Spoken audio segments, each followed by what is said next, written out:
If we do manage to connect with him, I'll give you a signal from the side.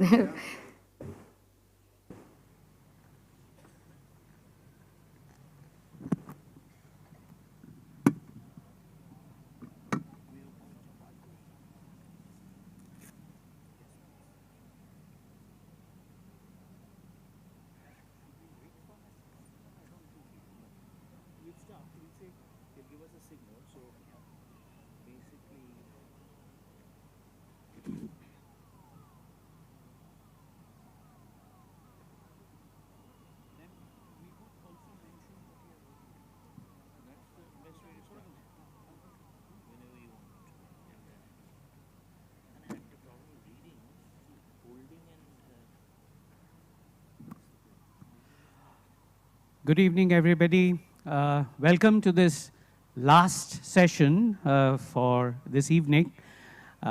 As you already heard that Mr. Ruskin Bond was supposed to join us online.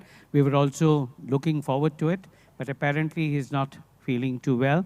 We hope he is able to join us during the course of our conversation. Barry O'Brien and I are actually going to discuss Barry's book. And this is Barry's book. Barry, you should also hold it up so that the people can see. The Anglo-Indians, a portrait of a community.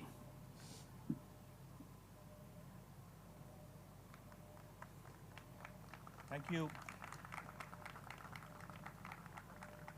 And as you can see, it is quite a voluminous book. It's going down in my hand like this. You know, I didn't take its weight.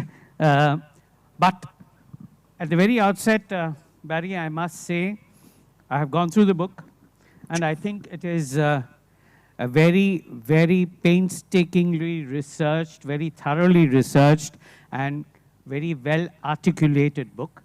It runs into all of more than 500 pages. And when you come to discuss a book which is more than 500 pages, all the time you get is one last zero is cut off, and you get 50 minutes for it, by which we cannot go through all aspects of what is written in the book. But then that is also not the idea, because this is supposed to be like a trailer, so that picture abhi baki hai, you people can go and buy the book and read it for yourselves, right? But at the outset, let me tell you how interesting I found that book. And it was so easy reading it because it is written in a style that is conversational, the way you speak generally, leaving out the liberal dose of expletives in between. But otherwise, you know, it is in the same conversational style that this book has been written. And I think that is a wonderful job done. And in this context, as Mr. Bond has not been able to join us so far, I would start off by reading something here, which Mr. Ruskin Bond has sent Barry in a handwritten note, which Barry has shared with me. He has written, "Dear Barry, your book on the Anglo-Indians is," I think there's a shadow falling here. I can't. Do you have a better version of that? Yeah. Yeah, your book on the Anglo-Indian is a stupendous work and clearly a labor of love. I am engrossed in it, reading every sentence. Apart from being fascinating history, it engenders on better understanding and appreciation of the community. At Anglo-Indian schools, the stress was always on character building, and that comes through very well in your book. So what better kind of appreciation Barry can get from no less a person than Mr. Ruskin Bond, who is, without any fear of contradiction, considered the biggest living Anglo-Indian at the moment. Am I wrong in saying that? Thank you very much, Raju. It's nice to see some people here, and many people, I'm sure, online. we would like to all wish Mr. Ruskin Bond the very best, and may he keep good health. He's a young 88. When an 88-year-old person receives a book from a publisher which is 500 pages plus, you don't actually expect the person to read it and read it so quickly. He received it, I think, on the 7th of October, and on the 9th or 10th of October, he sent me this handwritten. The reason why Raju is struggling to read, it's not because Raju's English is fantastic, his Bangla is fantastic, he's a South Indian, his German is fantastic. It's just that Mr. Bond had written it, it's a handwritten note. So what Barry means to say is my analysis of handwritings is not so fantastic. Not so fantastic. But I actually know it because I have read that note 100 times. And I'm feeling really sad that Mr. Ruskin Bond is not with us today.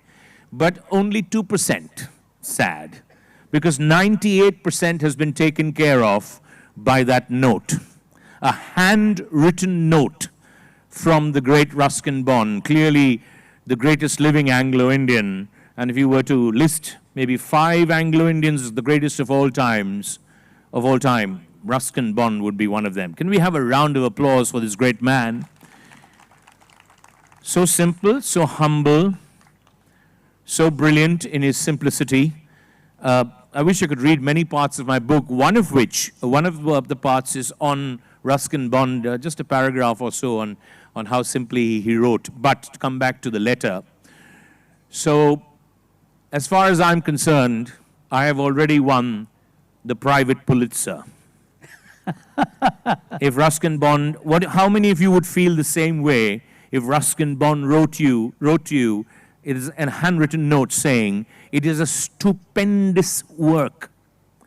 I have not heard that word stupendous for a long, long time.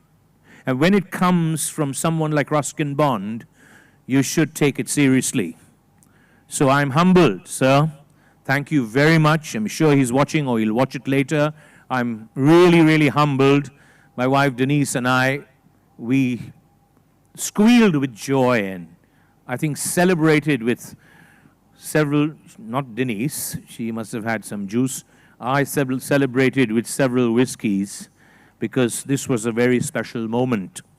And one is the word stupendous, Raju. I mean, I actually, because we don't use that word too much these days, so I know what it means, of course, but I actually looked it up in the dictionary to figure out how stupendous the work he thought was, number one. Number two, he said, I am reading every sentence.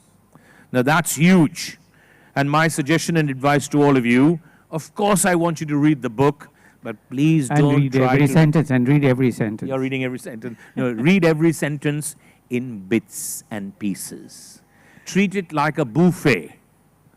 Don't try to, just you've all ordered the a la carte and you've got to finish it somehow or the other. No, just read parts of it and you will enjoy it much more.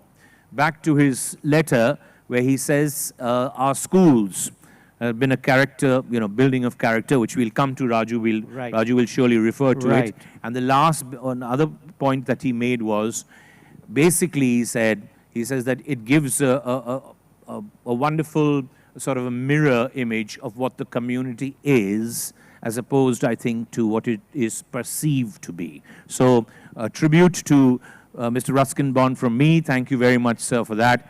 I'm not sure I will be able to show it to my grandchildren, simply because we may not have any. People don't want to have grandchildren. People don't want to have children these days. But it's something that, we Christians are buried. And sometimes you like to be buried with, some people say, with something and something in it. I mean, it's a bit silly if you think of it, because the person who's buried doesn't know what's going on with him. But I can tell my wife, she's here, when I'm buried, send this letter with me. Okay, he's already writing his last wish and his will and whatnot, but that is not what we came here for, yeah? But, on that kind of, in quotes, Pulitzer-winning note, let us discuss some aspects of things that you've written in your book. With the time constraint that we have, naturally we have to be a little selective about what areas we try to cover over here. I would be asking a few questions, and if I ask too many questions, then I'm sure I'll be making a lot of enemies among the audience here because they would like Barry to speak about his own book. But some keywords here and there so that you can respond to those. So first and foremost, would you like to tell us something about the evolving identity of this community? I just want to ask you first, sorry, I'm not very comfortable sitting and speaking, but I'll have to sit and speak. How many of you have not much of an idea of who technically, who is defined as an Anglo-Indian? Would you like me to just in a few lines tell you, or put your hands up if you'd like me to spend at least a few sentences. Would you like to know, what is this entity Anglo-Indians precisely, without any confusion? Okay, so there's 1/3 of you. So I'll just very quickly. Basically, fortunately or unfortunately or whatever, we are the only community in India, and I think anywhere in the world, which is actually defined officially in a constitution of a country. You won't get the constitution defining anyone else. But the reason it's defined is there would be Punjabis and there would be Bengalis and there would be everybody else if there was no India. But there'd be no Anglo-Indians if there was no India, the concept of India. So Europeans coming to India, and obviously the first one was Vasco da Gama, so technically anytime soon after Vasco da Gama landed here and the Portuguese and then followed by, the Dutch and the French and the English and everybody, you must be of European descent from your father's side. So your progenitor, your male progenitor has to be of European descent. Whether it's right or wrong, we'll have a cup of tea and we will discuss all that, especially in today's day and age. But anyway, it's defined. So number one. Number two, you must be resident in India, born in India. So technically, if you leave the shores and you become an Australian or a Britisher, you're not technically an Anglo-Indian anymore, right? So that's the technical definition. So therefore, the way to judge it, as it were, is to see the surname of the person. So if your name is O'Brien, it's your great-great-grandfather or somebody who's from Ireland. If your name is Boucher, anybody? Quiz question, which country? France. Of course. If your name Some of them came from Belgium also. Yeah, Belgium, France, yeah. Van Burl, Dutch. Yeah, I don't know, Reiner, German, etc., and so on and so forth. So now the question is, but Anglo-Indian doesn't mean that. Anglo means British. So what about De Rosio, Portuguese, but Anglo-Indian?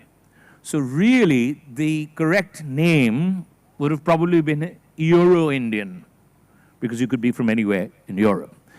Anyway, from the beginning, there were many names. First, we had no names for about 100 to 200 years. Why? Because we were considered one of them. I mean, there was no difference. Yeah? And it suited us fine, and it was fine. I just want to clarify here.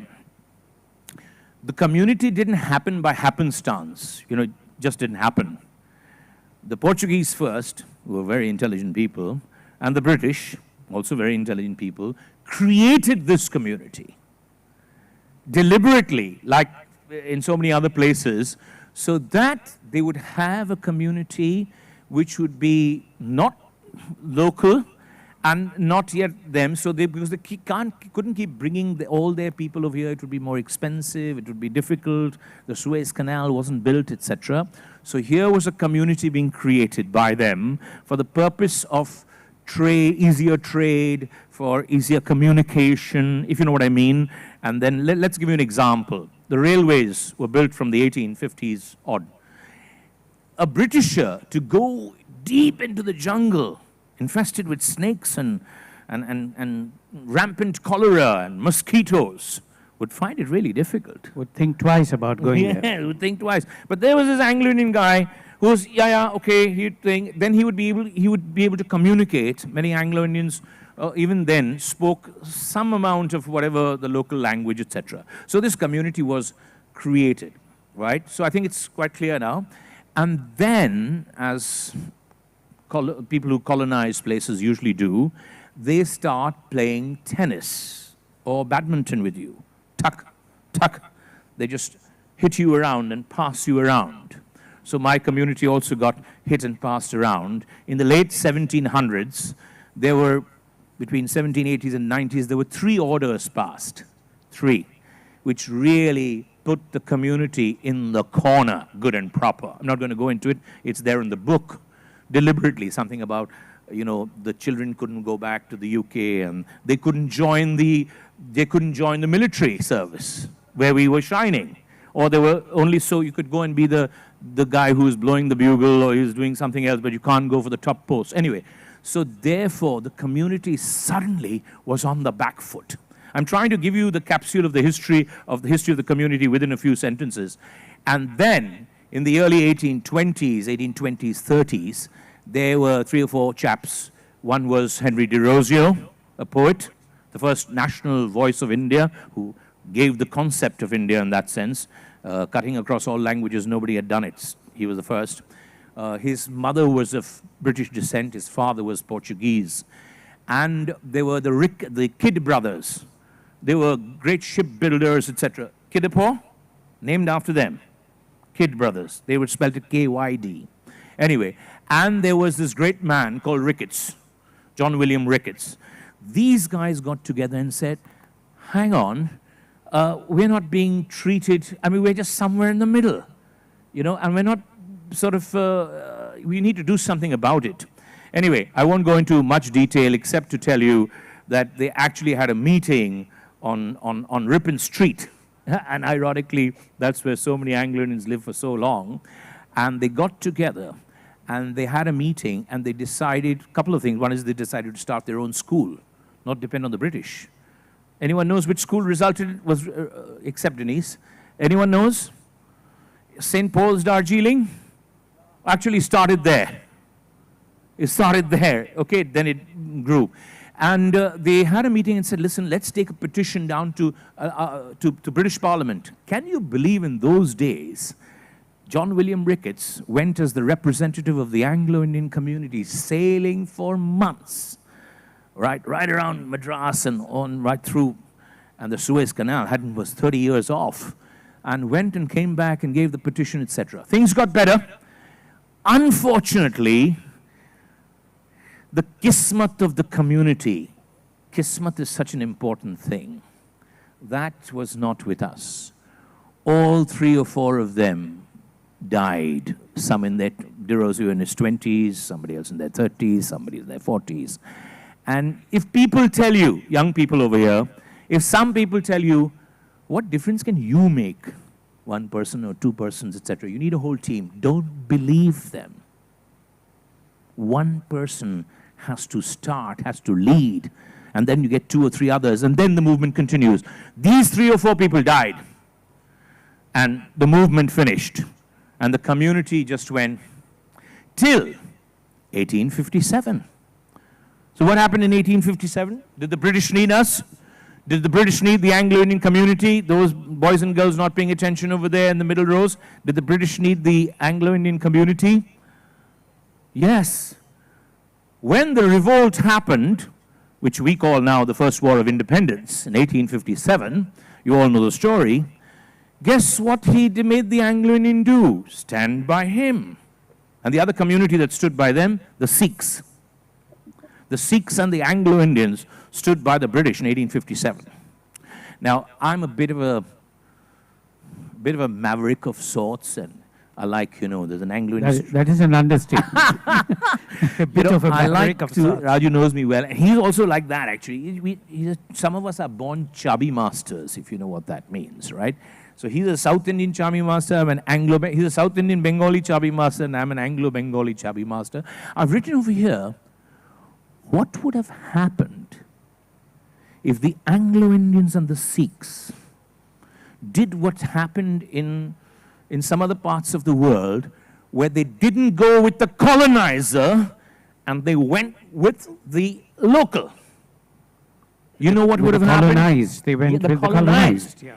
You know what? Is that on? Mr. Bond is on. Oh, is that, he's on? Oh, Wow. Oh, at this stage we welcome. Let's have a round of Mr. applause. Ruskin Mr. Bond. Rus- Go for it, Raji. Sir, it's a pleasure having you digitally amongst us. Huh? It's a pleasure having you digitally, albeit digitally, but having you amongst us. It's a great, great honor and pleasure for us. So, Thank you so much. Sorry I can't be with you, but a few minor health issues prevent me from traveling. But it's nice I've got through to you, and I hope you're having a great literary meet. yes, we are having a great literary meet. I've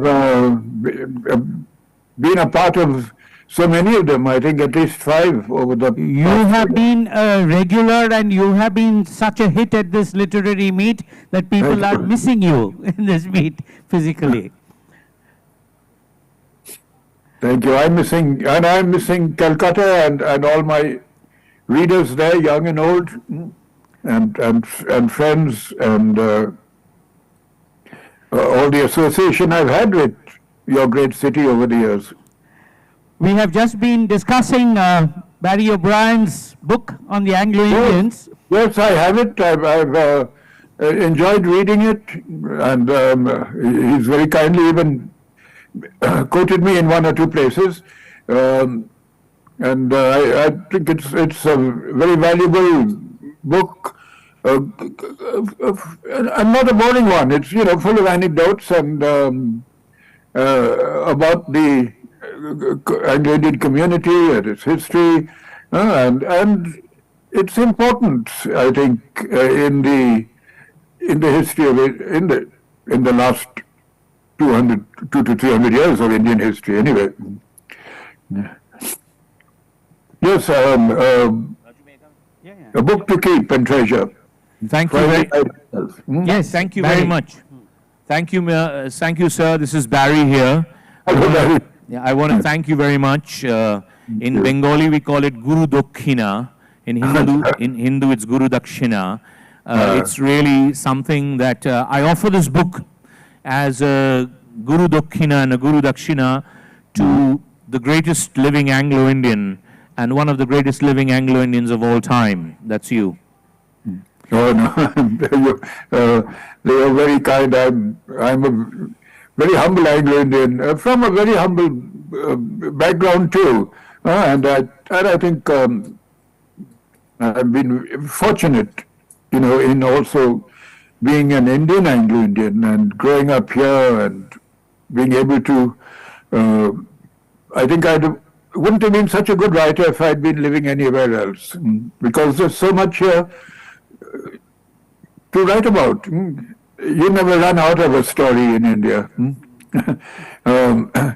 So I think I've been very fortunate, and to have grown up in an Anglo-Indian family that was actually represented in many parts of the country, because while my father was born in Shah Jahanpur in UP, his brothers, one was born in Barrackpur, one was born in Chittagong, and one in Jabalpur. So they were pretty well. It shows how the Anglo-Indian community, in a way, was an all-Indian community. You wherever you went, there would be a small Anglo-Indian community. I think that's probably due to the fact that they were railway people too, and the railways went everywhere. And possibly it was also because of transferable jobs, was it? Yes. Yes. So, with your permission, I'm going to just read 2 lines where I've Yes. quoted you, since you mentioned the railways. Yes. And speaking of Ruskin Bond, he too had railway routes. His maternal grandfather, William Clark, was one of the first Anglo-Indian station masters. Yes. Yes. Ruskin Bond is all praise for, and I quote, the fine men and women who served the railways from its pioneering days through periods of constant expansion and during the critical post-independence period, who had become his personal heroes. He writes, unappreciated and often derided by the British, They were nevertheless the backbone of India's communication system in the days when railways were practically the only form of communication. Their loyalty to the service was unsung. Their names are not remembered. Engine drivers, guards, station masters, permanent way inspectors, whether they worked in the north, south, east, or west. This is Mr. Ruskin Bond's own words. Almost all of them Anglo-Indians, all Indians. The railway system itself forming the main link between their small, scattered settlements. Can you remember anything of a quick memory of the railways? I wrote those words, I should think, 30 or 40 years ago, and they're still true, of course. Well, my grandfather, I said, I think he ended up as a station master, but he started out as a carriage maker, and those uncomfortable railway carriages where you couldn't really get to sleep properly. And of course, my memories of trains. Another uncle of mine, Fred Clark, he was the station superintendent at Delhi, at the old Delhi station, just before independence, in those years when so much was happening, 1942, 43.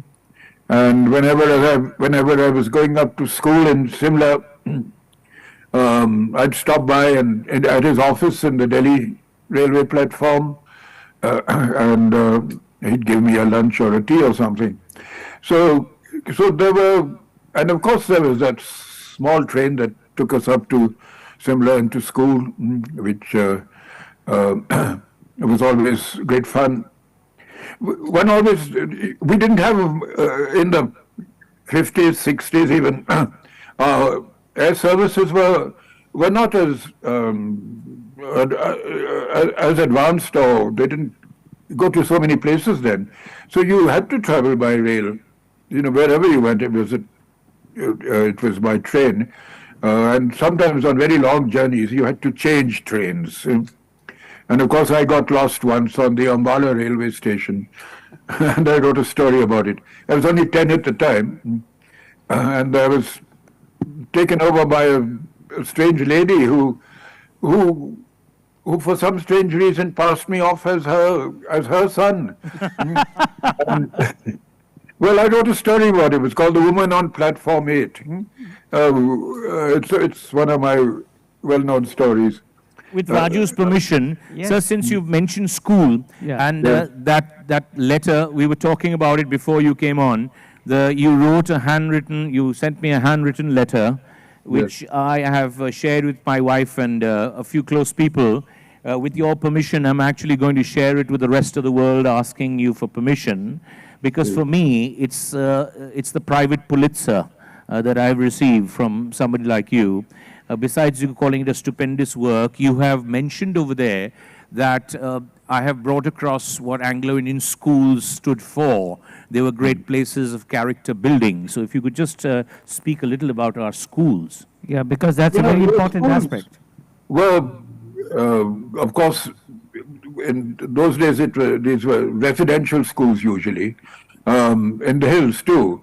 Some of the oldest ones, and many of them are still around and doing well. I think in those days it was important to pass an exam and do your school certificate or senior Cambridge, but an equal amount of importance was given to games and to the sports field. And it was compulsory, actually, in the school I went to. You had to, whether you like it or not, you had to box. And if you couldn't swim, you had to learn to swim. You were thrown into the swimming pool. And you played all the team games, hockey, cricket, football. You had athletics. You had marathon, which I hated. But you had to take part in all these things. And they did help you, I think, to build character, especially for youngsters who wanted to go into, let's say, the army or into the services, the army, the navy, the air force. I know some schools produced a lot of army people as well as sports sportsman too. And so character building was part of it. You got pretty well severely punished in those days if you did something wrong. I didn't. Sometimes some masters, I think, overdid it. The caning or the punishing. But by and large, it didn't really harm you much. So that is, I have fond memory at school, and of course I started writing at school. We had a great library. I was a bookworm. Apart from having to play all those games, I also did a lot of reading. And by the time when I finished school, I had my first story was published in the Illustrated Weekly of India. It was a skit on one of my teachers. So my school wasn't very happy about it. In fact, they delayed sending my school certificate. Come to think of it, I haven't got it yet. You haven't? I think I'll send them a reminder to my old school. Please do. I passed out 1950, saying I'm still waiting for my school certificate. But I managed without it. Thank you. You managed very well without it. So you mentioned that you would not have been the writer that you are if you weren't living in India. And just like you, me too, and there are many Anglo-Indians, we would not have been who we are, obviously, if we hadn't lived in India. So can you just tell us, we were going to talk about the identity of this community and how the transformation happened post-independence. And I've quoted over here that the community even struggled with the vernacular. And there was a stumbling block because many didn't finish school because they didn't pass in Hindi or whatever. And I brought this lovely story in of yours because you write so simply, where I've quoted Sir's story about Master Ji, where he speaks about this teacher, and we used to teach them Hindi in school, and he meets him after a long time, and he feels sort of empathizes with him and says, it's just a story. It's a fictional, obviously based on somebody, and he says, later on, I will, come to you for tuition or whatever, Hindi. So this teacher says, Hindi? Where did I teach you Hindi? So he says, no, but you taught us Hindi for so many years. He said, are you crazy? You thought I was speaking Hindi? I was speaking in Punjabi all the while.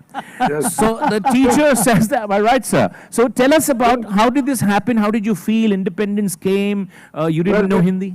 Yeah, you see, up to 1947 and independence, Hindi wasn't taught in schools, so we didn't have Hindi as a language. So it was in 1948-49, it was introduced as a compulsory language, as it had to be. And we got a new Hindi teacher, and he was a Sikh gentleman who had come in from the Punjab. And he taught us Hindi that year. It was the year I did the junior Cambridge. And none of us did very well, I'm afraid. Because, as we found out later, he wasn't teaching us Hindi. He was teaching us sort of his Punjabi version of Hindi. But when I did finish school in 1950, my Hindi was pretty poor. But anyway, I got by with it in the end. And then in 1950, my last year at school, actually we got a very good Hindi teacher who used to laugh at my Hindi because it was so bad. But he became a very well-known playwright. Not while he was teaching us, but later on. His name was Mohan Rakesh. He became a famous Hindi playwright. He died rather young, in his 40s, I think. But he was quite a very pleasant person, but he couldn't do much with my Hindi, which was so terrible. Anyway, I get back with it. I speak a sort of masala Hindi, and I can read the paper a bit. So I haven't done too badly all these years. Not at all. Most gracious of Raju to let me, because this is like a fan moment and a really exciting moment. Absolutely. I don't want to steal this fan moment from you. Thank you very much, Raju. If I was asked even a couple of years ago, dream wild and what can you come up with a wild dream that will come true? I would say interviewing Ruskin Bond about his books at the Victoria Memorial. Never in the wildest dreams could I imagine talking about my book with the great man. So I've got to ask this question. So when independence came, you were already in your early teens, I think. Yes, I was 12. Okay, Yeah. right. So you obviously remember. Now, what I've written about is many Anglo-Indians said, oh my goodness me, what's going to happen to us? You know, let's go back home, a home that they had never seen. Some even couldn't point it out on the map. There was a there were cloud others, of uncertainty at that correct, time. uncertainty. Then there were others who were saying, okay, let's check it out, let's see what happens, etc. And then there were, I think, people like you and my father and my maternal grandfather and paternal grandfather and a whole lot of other people, including a journalist who's written that he went to some Anglo-Indian halls in Calcutta and other places where they were dancing on the 14th of August midnight, celebrating. What were you doing and how did you feel, and was there any uncertainty ever in your mind? Well, 15th August 1947, I was at boarding school. I was in Simla. And of course, so I was there when the British flag came down and the Indian flag went up. In fact, we were all taken up onto the Mall Road in Simla, where the governor and there were a lot of speeches, and it was raining heavily, I remember. But so it passed off beautifully. The trouble was about 2 or 3 weeks later, almost 1/3 of our school had to be evacuated because they were Muslim boys whose parents were in what had become Pakistan. They were from Lahore and Rawalpindi and places like that. And they had to be evacuated overnight because riots had broken out. There was a lot of communal strife all over North India. So we lost, a lot of friends left, had to go away, and the school was reduced had difficulty surviving for a couple of years because it lost so many students. So that, and then when I came home in the winter holidays to Dehradun, there were stories of ugly things happening. And then but I never had any problem. Nobody ever troubled me or bothered me, even though I was only 12, 13. I used to walk around alone, go to the cinema in the evening, walk home late at night. In fact, it was at one of the cinemas in Dehradun. Film was about halfway through when they stopped it and put on the lights, and the manager came out onto the stage and said, I'm sorry, we have to discontinue the show. We've just heard that Mahatma Gandhi has been assassinated, he's been shot. So we all went home. Of course, the cinema halls and everything else closed for about a week. So that was a very traumatic period, independence, partition, Gandhiji shot. But then months, time passed and things came back. Things came back to normal and things started getting better. So there was never any doubt in your mind that India was your home? No, there never was. Although when I finished school a few years later, my mother did pack me off to England, to relatives there. But I was pretty miserable all the time I was in the Channel Islands, where I found myself. And I was kept wanting to come back to India. In fact, that first novel, The Room on the Roof, was written out of a feeling of nostalgia and longing for the place I'd grown up in, for my friends, loved ones. And so soon as I got an advance, in those days it was £50, and the fare to India was £40, I came back on the first ship I could after 2 or 3 years there, and I never went away again. That was, so back I left India in 51, came back in 1955, and I've been here since. Sir, anything else you would like to mention about Barry O'Brien's book before it's for a history, it's a very readable book. It's what you call a readable history. Sometimes histories of communities or countries can be very dull. But it's very readable because he's got a nice, fluent style of writing. And as I said, there are anecdotes in it and stories, and his enthusiasm is there that shines through. You see, which means it's not a dull book. So it's a book. It's on my shelf, and I hope it will be on many shelves. So we don't want to unnecessarily, we heard that you're not keeping well, you're not feeling well. You've livened me up a bit, thank you. And I've got a very small vodka waiting for me. I think it will keep going Right. for the rest of the evening. And we won't keep you away from your vodka either. But before we do let you go to your vodka, if with your permission, we would like to take a photograph with Barry's book over here. Yes.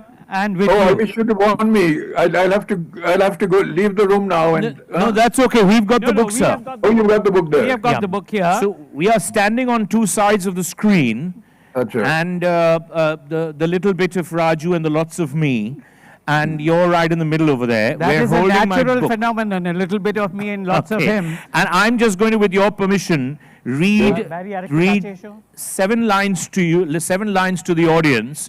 This will be the real moment which I will cherish forever. This is about the chapter about writers, the media, and the arts. And I first quoted Nirad C. Chaudhary, who went on to most of what he, great man, but most of what he said I don't agree with. But one of the things that the Bengali who was more English than the English, Nirad C. Chaudhary, he basically said that the community can boast of only, he basically said that any community that doesn't have writers is no community. And he said, yes, and he said there was only one. And he said that person was Henry Louis Vivien de Rosio, Yes, right? yes. So I went on to say, and I'm just quickly reading that to you, it begins with me quoting de Rosio, expanding like the petals of young flowers, I watch the gentle opening of your minds. That's de Rosio. De Rosio, the little maestro, wrote these lines almost 200 years ago for his students who were barely younger than him. Well over a century later, eminent writer Nirad C. Chaudhary concluded that the community could boast of only one Anglo-Indian of merit, Henry de Rosio. He also wrote the community off, as he often did, by claiming that any group which produced no literature of its own could never amount to anything. And then he goes on. Now, there's somebody who comes along, his name is Ruskin Bond. He says that basically things are, here it is. First in a trickle, that's what I'm writing, then a wave, and now there's a tsunami building up out there. I'm talking about Anglo-Indians writing. Expanding like petals, you too can watch the gentle opening of minds and read the lines being written and what's between them. So much so that Ruskin Bond said, not so long ago, quote, Anglo-Indians have found their voice, and it is sweet, unquote. Ruskin Bond should know he has been writing over the last 72 years about everything from trains to trees, mice to mountains, tigers forever to tigers for dinner, and from the eyes of an eagle to the flight of pigeons, Rusty to Ranji, uncles, aunts, and elephants. They have captured his imagination as he has captured them. In words so simple, stories so real, themes so Indian, a feel so Anglo-Indian. Quote, I know the world's a crowded place, and elephants do take up space. But if it makes a difference, Lord, I'd gladly share my room and board. The simple, honest writing of a great Indian and a great Anglo-Indian, Mr. Ruskin Bond. Thank you very much, sir. Thank Thank you, you. sir, for putting that so beautifully. Thank you very much, sir, for joining us. And before your vodka evaporates, we will let you grab it. Cheers. Unfortunately, the Anglo-Indian in me is saying, get a whiskey, but over here I will say cheers with coffee. Cheers, sir. Good luck, good health, and all the very best. Yes. All A the big hand for Mr. Ruskin Bond.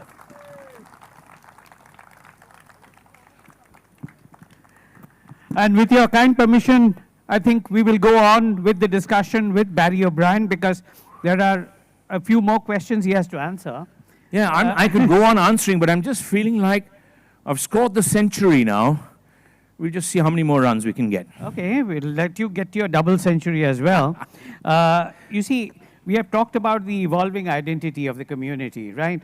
Now, yes, because you see, a lot of them have probably left for other shows now. Why do you think that happened? Okay, I'll just I'll just request all of you, you've been a wonderful audience, if you just stay for another 15 minutes, it would be worth it, I can tell you, because I'm going to be opening up opening up on the community. I don't know whether Mala is allowing us 15 minutes. Are we not allowing us? Okay. Oh, Mala is allowing us. She's And never, all of you are invited. she has never been generous, so generous. Whoever at this stays stage. behind, all of you are invited for dinner.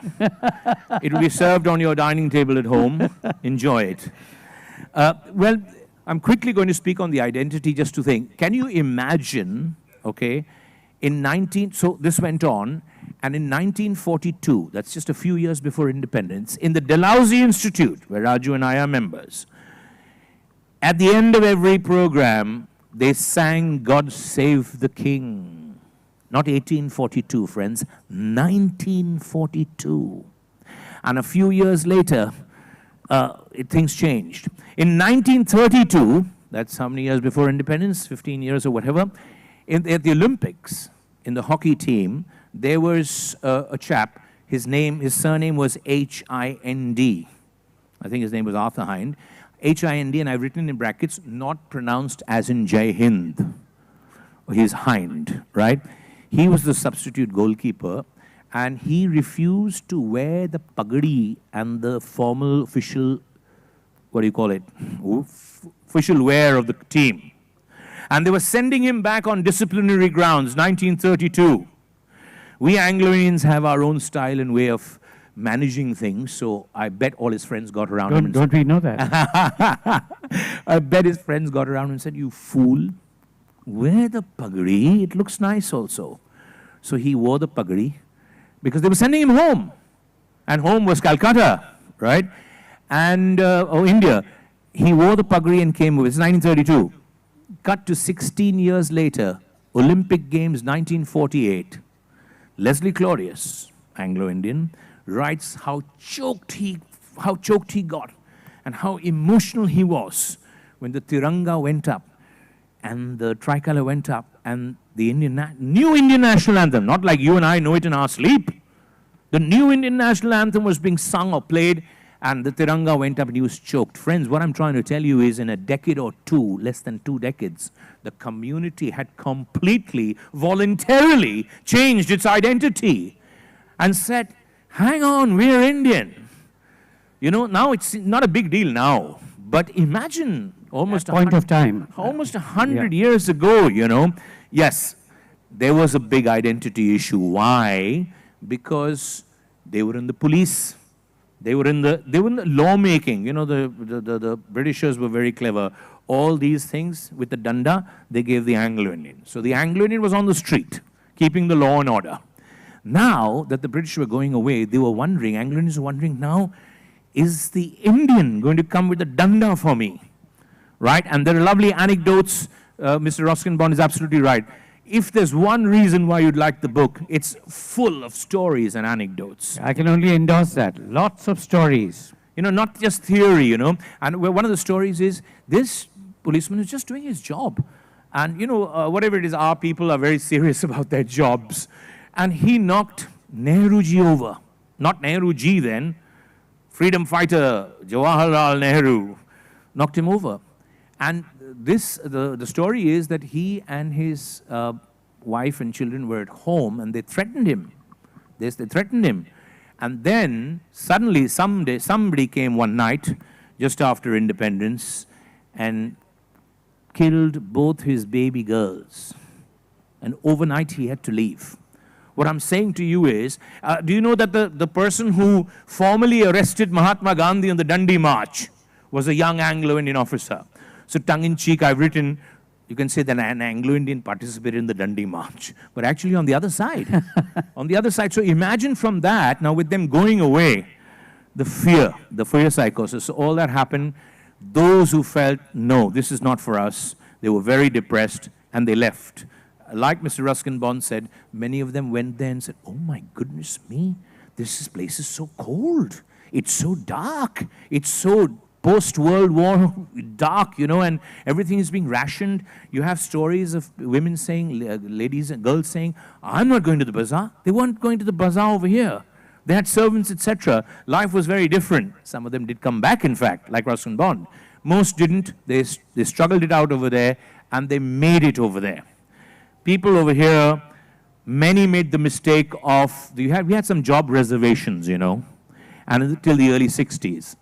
And when you have reservations, and this is go for anybody who has reservations, if you want those reservations to last forever, you're doing yourself a big disservice. Absolutely, absolutely. Your community is doomed if you're going to say, no, अरे चिंता मत करो या चिंता को चीज करो तो हमारा तो reserve category.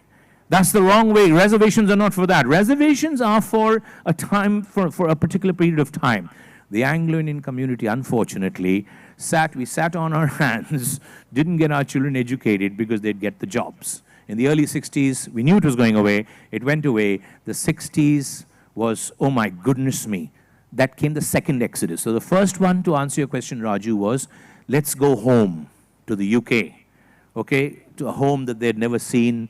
It was really tough for them. They stuck it out and they made it. The second one came 60s, 70s, when the reservations came in, and it was mostly to Canada and Australia. When Australia changed its policy, Australia had a very white policy, which changed a lot in the 60s.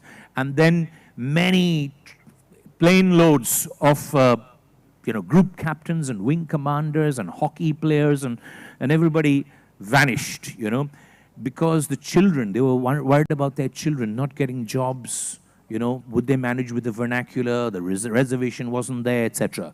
That happened. So 60s and 70s, even 80s was quite tough because there was a huge not educated, not finished school class within our community. Then the community woke up, I think, in the 80s and said, listen, hang on, we've got to compete, we've got to get ourselves educated. And imagine all the schools are ours. The schools that everybody wants to go to were ours, and our children were not finishing school.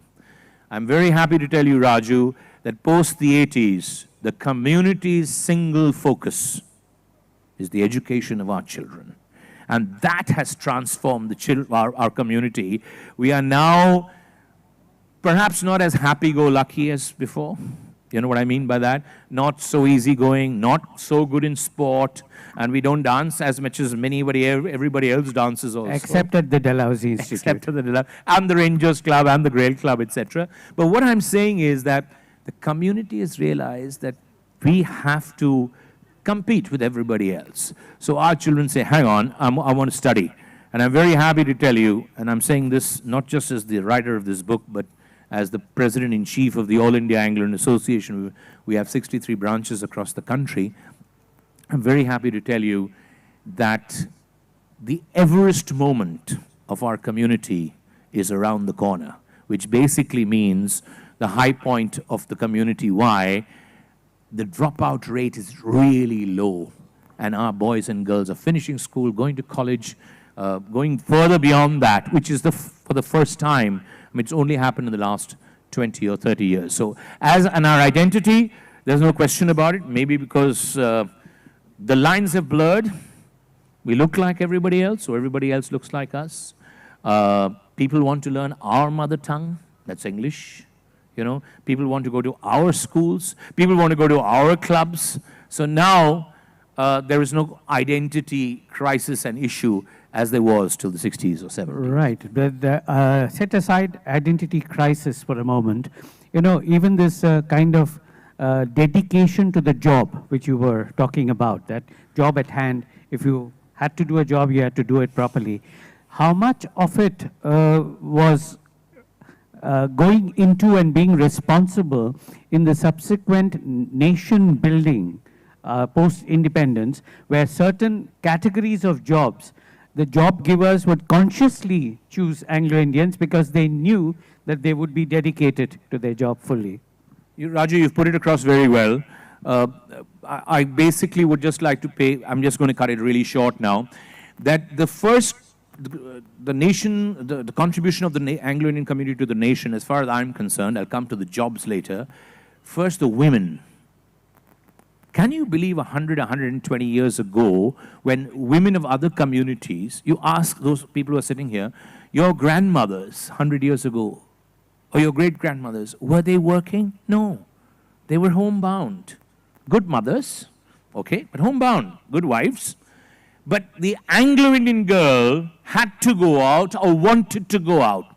So I have paid a huge tribute by saying, on a serious note, the government of India needs to actually consider Bharat Ratna for the them. Bharat Ratna for the Anglo-Indian woman.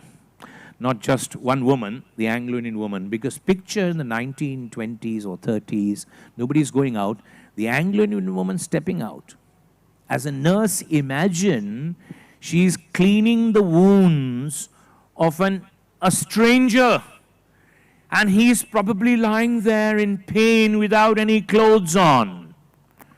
Women of no other community could have been allowed to do that or would have done that. So not just nurses, teachers, and a whole lot of other things. Even there are stories of how nobody else was walking and they with their heels and skirts were walking as telephone operators when communication was really the need of the hour during the war. So a great contribution. The emancipation of the Indian woman, modern Indian woman, began with the Anglo-Indian woman, that's for sure. As a role model. Yep. I think we Right. should clap for all the Anglo-Indian Yes, women. you should. You should, certainly. Yeah. Because what probably was started off as a kind of stigma of being happy-go-lucky, a bit too liberal for the neighbor's liking, or even the envy of the neighbor maybe, turned out to be a kind of role model later on for other women here of this soil to also step out of their homes, to step out of their precincts over there, and all the come out to a certain kind of empowerment. Brilliantly put by Raju, which brings me to this was more difficult because they're going out, they're wearing their uniform, and some of them smoke and some of them drink, and they speak so much with the opposite gender or sex in there and mix so easily. But when they said that, they did not restrict themselves to saying they only speak. They went beyond that. Correct. So there was the stereotyping, major stereotyping happening. And the Anglo-Indian woman, I've written over there, with a handbag full of courage and with her dignity intact, walked with her head up. Yes, some of them smoked. Yes, my mother didn't smoke. My mother didn't drink till much later. So not everyone smoked or drank, etc. But there was no time being wasted in saying we don't do this, etc. They accepted that and they continued doing what they were doing. And today, I think, urban India, right, everyone wants their children, the child to go out, to work, or to do business, or whatever. So we have to thank that. And the other part of nation building is the armed forces. I've quoted over here how many Mahavir Chakras, etc., has been won by the community, such a small community. Armed forces, huge contribution, and in other fields also. But the greatest contribution, as far as I'm concerned, besides women and armed forces, is the contribution in education, especially school education. I don't need to elaborate, not in a city like Kolkata. Look around, and everybody wants to go to this school or that school or X school, and this school and that school and X school is invariably an Anglo-Indian school. And it's very difficult to get admissions to these schools. It's very difficult to get admission. So, education. I've given it's another chapter which you will really like. I don't know whether you know this. What did the great Dr. Sarvapalli Radhakrishnan, according to me, one of the greatest Indians who ever lived, what did Dr. Radhakrishnan say is Saraswati's gift to India? Anybody? He said English, the language English, is Goddess Saraswati's gift to India. Yeah? I have great regard and respect for Dr. Sarvapalli Radhakrishnan. I read lots of his writings. And he wrote small little books, but fantastic, of what Hinduism and Hindutva actually is. And I am a bhakt of his in that way. You read it, especially if you're a Hindu. Anyway, so while I respect him, I've actually tweaked it a bit in my book. And I've quoted Mr. Raja Gopal, who is my friend for the Telegraph. He says, It's the Anglo-Indian community's gift to India. And now this is key. Please, friends, take this message with you. The English language is not a gift from the British to India. The English language is a gift of the Anglo-Indian community to India because of our schools. A. B. The English that all of you speak so well is not British English. Even we are speaking now. It's not British English. It's Indian English or Anglo-Indian English. Which even computers recognize now. They have a column saying English US, English Great Britain, and English Indian. Yeah, so there you go. I'm going to sum it up. The women of our community, armed forces, education, our schools mainly, and the English language, and besides all the others. Talking about the dedication to duty, you can go through it. There's some fascinating stories. Read the one about Ronnie Moore, Calcutta, relevant to Calcutta. Ronnie Moore was a police AG, whatever he was, quite senior. He was chosen to box for India to go to the Olympic Games. I think it was probably in 1952, maybe 56. He didn't go. Imagine he was chosen to represent India. He didn't go, he says, because he had to take too much leave, not leave. He says the law and order situation here in the early 50s, etc., wasn't very good in the sense that, you know, it was still post-independence, etc. He stayed back. And you got to read what all he's done. He's tamed a tusker that went crazy and killed its mahout. He has sorted some dacoits out. I believe he used to walk around just with his gun over here, and the naughty chaps or wicked chaps would run away. That sort of commitment to duty, it personifies what the Anglo-Indian, I can tell you, yeah, there's some of us who don't work or don't like to work. But those of us who work, we only can do it with a real sense of duty and loyalty. Yeah, this we are all aware of, which is why, you know, certain very confidential posts were also given to Anglo-Indians at some point of time, and we all know this. And even you will see that, you know, this comes up even in Satyajit Ray's film Mahanagar, where the Anglo-Indian lady is brought forward to talk sense to the other lady who is hesitant at some point. Just 2 lines on it, Raju. You're absolutely right. Lovely portion over here in my book on you know, why they were chosen to work in offices as confidential secretaries, etc. And I asked you know, the baron of a media baron, why his organization over the, you know, 50s, 60s, 70s, 80s, even now, they take all Anglo-Indian secretaries. Now, of course, we don't have too many secretaries. And he said, one is, of course, their communication skills, and they're very hardworking, they're very loyal, etc., and they're very good at their work. But he said, Barry, the main reason is pet theke kichu bero na. They can hear everything. And he says, and he described it beautifully, he says they all get together and think, they are discussing lots of things. And, you know, who wore what at May Queen but dance. nothing about the who wore what at May Queen dance. And that one, you know, I don't know why she's getting married. Is she getting married because she has to get married? All that was there. But no talk about confidential secrets and work. That remained, not even with a boyfriend or her husband or anybody. So it's a good point you make, Raju. Yes, because I have been witness to this also earlier, in earlier life. Now, of course, I think we have eaten into most of the stoppage time of 15 minutes that Mala gave us. So before we end and take some questions, I have 2 more things here for Barry here quickly.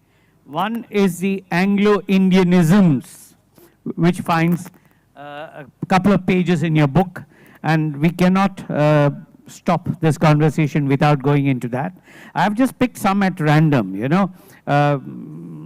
Bus gaya aur aaya, gassing too much, lagawing the batti. I am in the waiting room for elderly people to say one leg in the graveyard, right?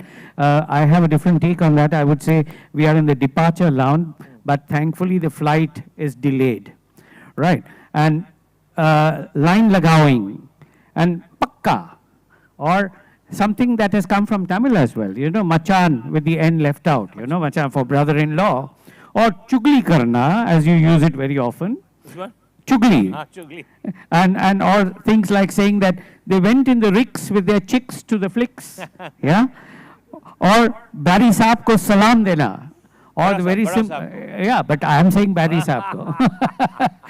I changed it to Barry Saab ko. And the very plain and simple questioning always of, Kaiko, what for? You know, I'm just going to, you have to read it. Well, I just want to comment on one thing. Suddenly it struck me, and any of you were writing, you all should, everybody here should write a book. Because that's your gift to yourself. Even if nobody else reads it, it's a great gift you can give yourself. What will you write it on? I interviewed Jeffrey Archer the other day, another big day in my life, and he said, why do people write about, if they want to write about, say, love or lust, or they want to write about something controversial, or they want to write about history, write about something you know. I think I've been successful in writing a good book, or researching a good book, because I know the subject. So my advice to all of you, write a book. Don't think you're becoming some, you're going to win some award, but write a book. And while writing a book, you will grow so much as a person, and you will become so much more wiser and alert. While I was writing this book, I suddenly said, why don't I put in Anglo-Indian isms in the book? So while I'm writing, I've got Anglo-Indian isms flowing through to make it more interesting, and I cleverly, chalaki kore, I put those on italics. So right through the book, not on all pages, but you'll get these Anglo-Indian isms. And then finally, I said, hang on, there are so many Anglo-Indian isms which I've not covered. So I wrote a chapter, it's the leftovers, all the Anglo-Indian isms which I couldn't put into the book, I have put it in at the back, which he has just said. I'll just correct you on one. It's not jayega aayega, it's I'll go and come, which comes from Al jayega aayega. So the Anglo-Indians, we love speaking on, when they started writing advertising lines, films also, having English and Hindi combos. Are we allowed to take are there any cold soft drink sponsors over here? No? No? Like ye dil mange more and all that. The concept is actually Anglo-Indian, because you mixed languages, yeah? So the Anglo-Indianisms, you'll have a blast. You will really like reading it. I'm sure you'll have a blast. Only take Barry's advice. All of you write, but before starting writing, read this book to get some tips on how to write, okay? He says that's not a bad idea. Now, last question to you, Barry. It took you 5 years to write this book, right? So do we expect the next one in 2027 or? Well, firstly, I'll just tell you, I'm deeply humbled. Another thing for young people, I'm lovely to see quite a few young people over here, is that you don't have to be coming first in class to write a book. I never came first in class. On some flukes, I came third or fifth or something. I think the other chaps didn't turn up for the examination or whatever. I was a storyteller all the time. All sorts of stories. Excuses are also storytelling. You see, why you were late to school, why you didn't do the homework. Correct. That is also storytelling. Yeah. No history teacher of mine is going to believe that I've written this book. No way, because I myself didn't believe. And I can tell you, yes, I had two deadly researchers. In fact, my brother Derek, who is just reading and rereading this book and saying, whew. I mean, because we grew up different. We were playing games, doing this, doing that, and suddenly he says, where did you churn this out from? And how much editorial assistance did you get? Of course I got, and I thank David Davidar, Ayanla, and Karishma, and everybody at LF. But I had two researchers who both know the community really well. One is a lady who made the mistake of marrying me 32 years ago, Denise. She's sitting right here. And our daughter... It's too late to rectify that mistake now. Her mistake, yeah. And our daughter, Zasha, who is like my father, an academic. Both of them really helped me with the research. But by golly, I could never, ever believe that we could churn this out. So now, I knew I could write stories. I had already decided that I've been in public life. I'm sharing something with you perhaps for the first time to answer Raju's question. From 22 to 59, I'm 59 now, I've been in public life. So on stage. Threshold of retirement age. Yeah. So either conducting a quiz or speaking to Narayan Murthy or Shah Rukh Khan or Amitabh Bachchan or doing workshops for teachers or principals or in the public eye, as well as all the social work that Denise and I do, is to, through some charitable trusts, etc., the chairman of this or the secretary of that. So I have decided now, clearly, that my last innings, I'm going to step out of all this and become a full-time writer. And I didn't plan it after this. I planned it before this. Denise and I, we planned it. We want to travel. We want to read all the books that we've got, thousands of books which we haven't read, and we show all the people who come to our house, see how many books we've got, but we haven't read half the books. So we're going to read, we're going to travel as in just for fun, leisure travel, not the other travel I've done all my life. And I'm going to write. And basically fiction, short stories. I'm 80,000 words into my first novel. But suddenly comes this. And I said, I'm so incapable of doing it, but I had no choice, and I've written it. So I'm sharing with you. Please remember us in your prayers, if you're the praying type, that I'm going for it. I'm going for it, and Denise and I have decided that I'm going to become a full-time writer. So I'm going to trap myself in my library and escape and find freedom of another kind from the confines of my library. So if you're the praying type, can be spelt two ways. All right. Raju says, and that's the turn now. If you're the praying type, they spelt it the other way. You ask your questions now. First, sir, here, and then that young man there. Yes. One sec, sir, the mic. Well, I'm an IITian, and as Your name is, sir? S.N. Laha. I have written a book only recently, The Journey of a Ceramist, first time in the world.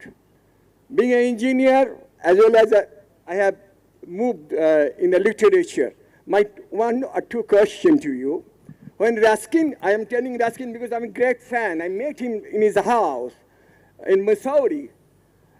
When Ruskin could stay with a mindset, well, Indians around me, I don't feel that some nervousness or so.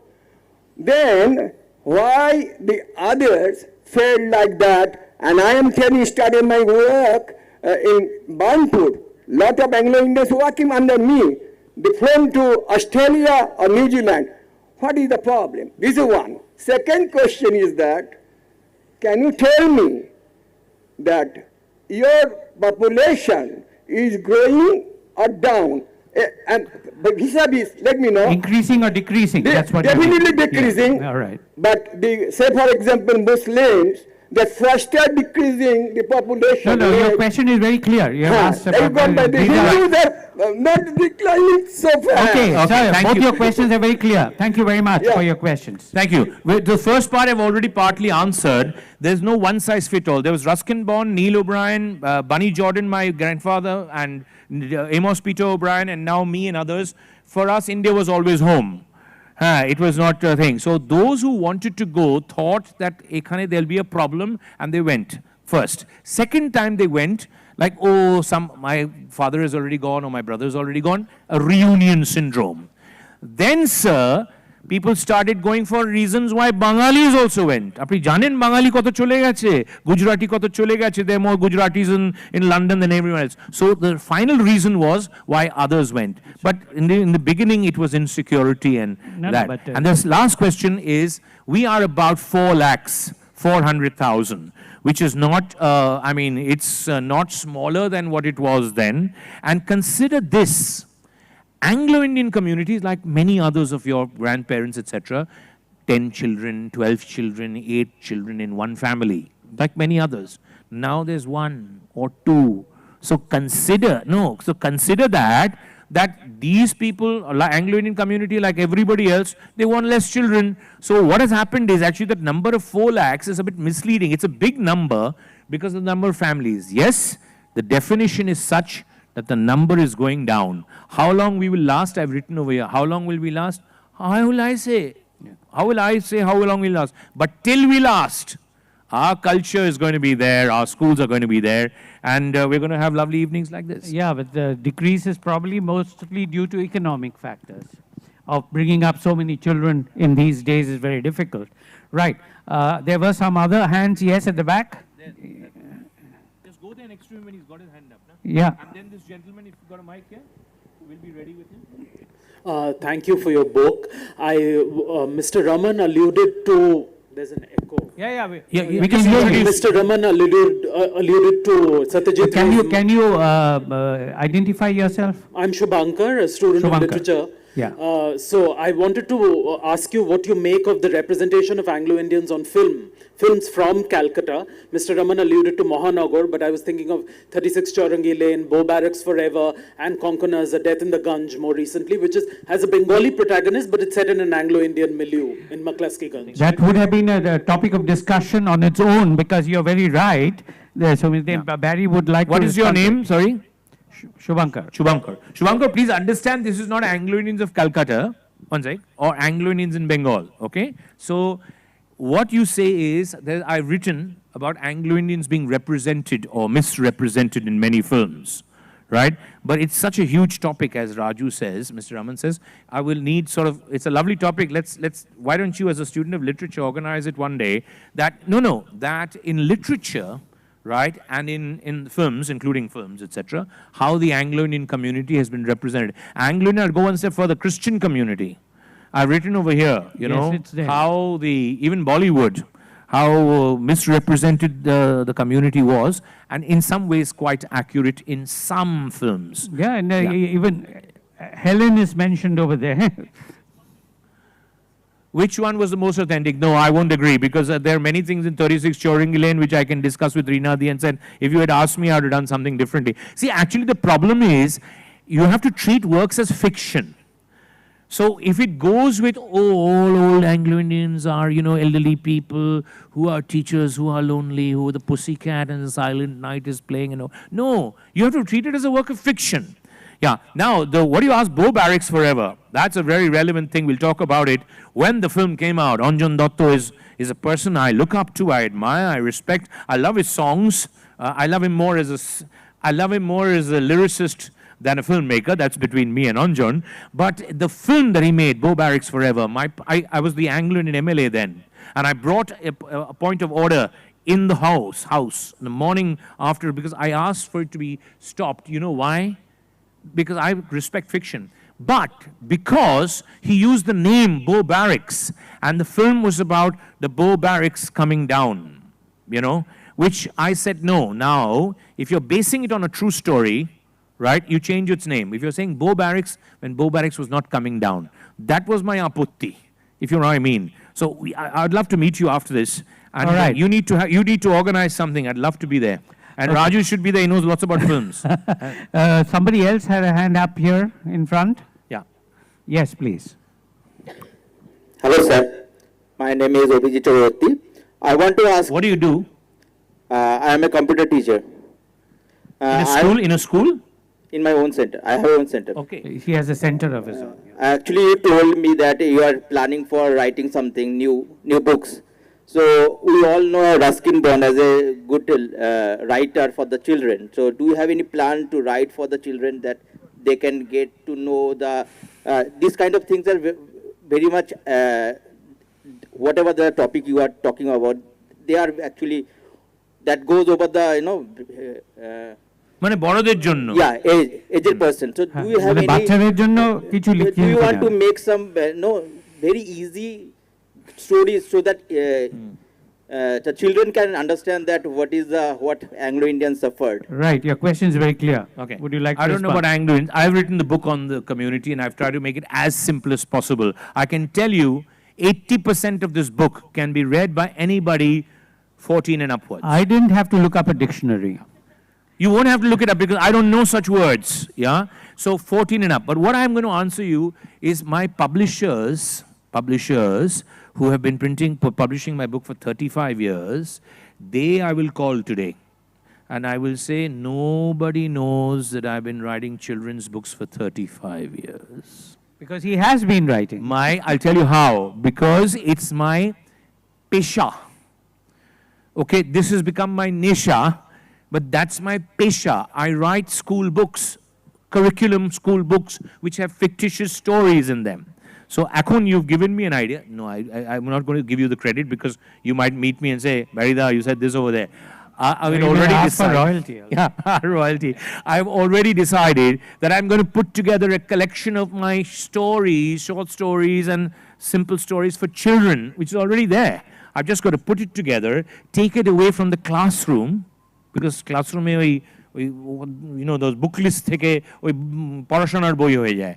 I'm going to take it out from there and have my collection of stories, which is all about contemporary India.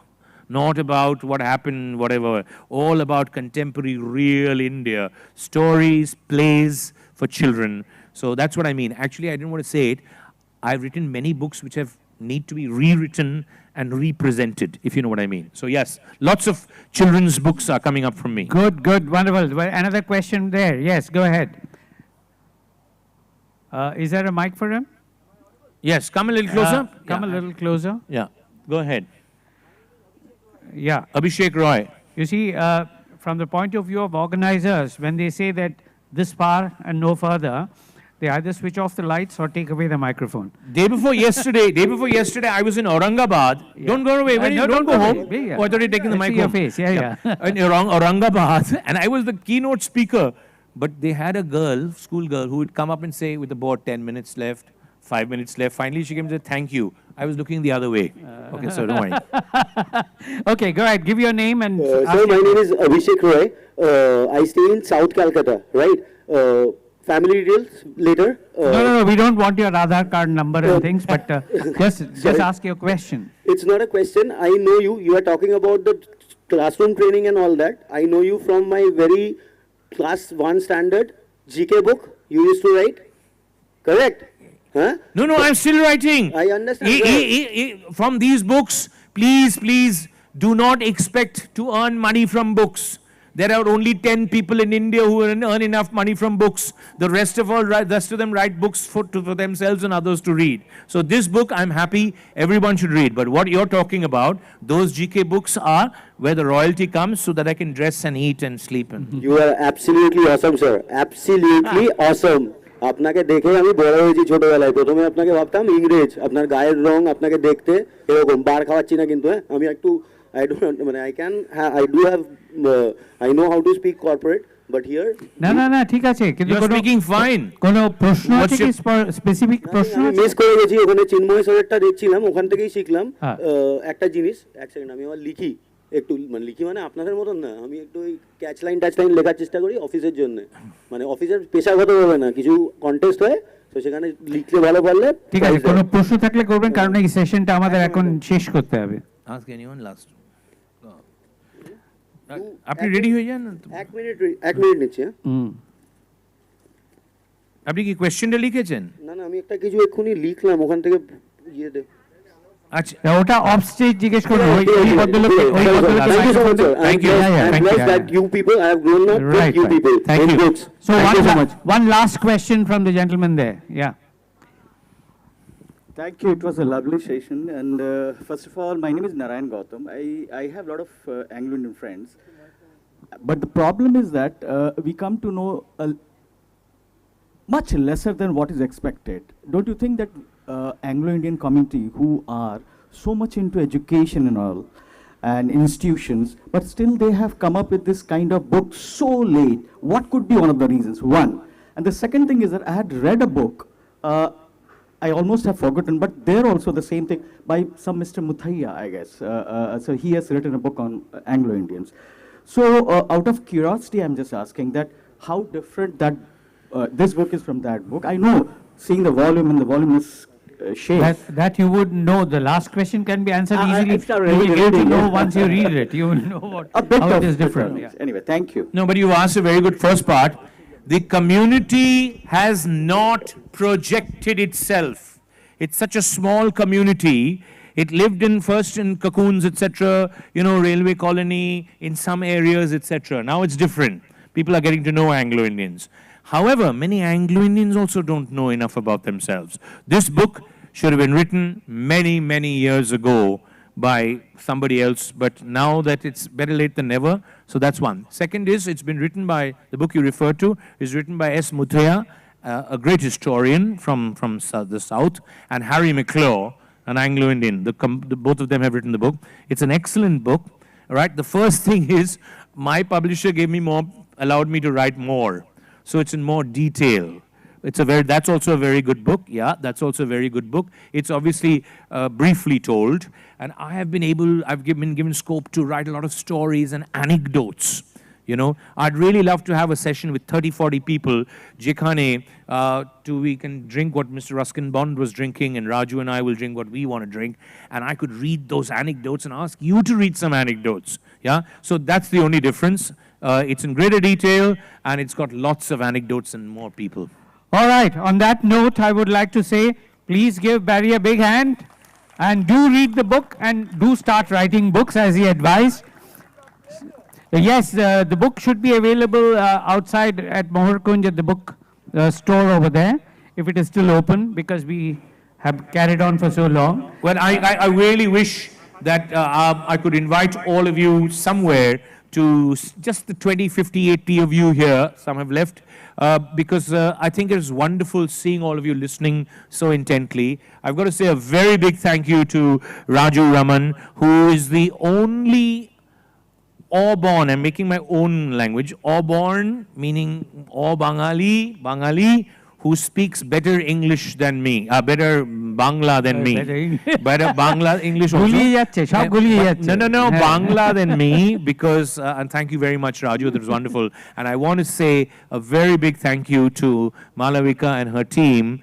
You know, for me, it didn't matter how many people were here, but for me, it's a huge day in my life and my family's to be called and to be part of this this very, very important and landmark event in its 14th edition, and have Ruskin Bond chatting about my book. And on a landmark day, which is Netaji Subhash Chandra Bose's birthday. Absolutely, on a holiday like that. Absolutely.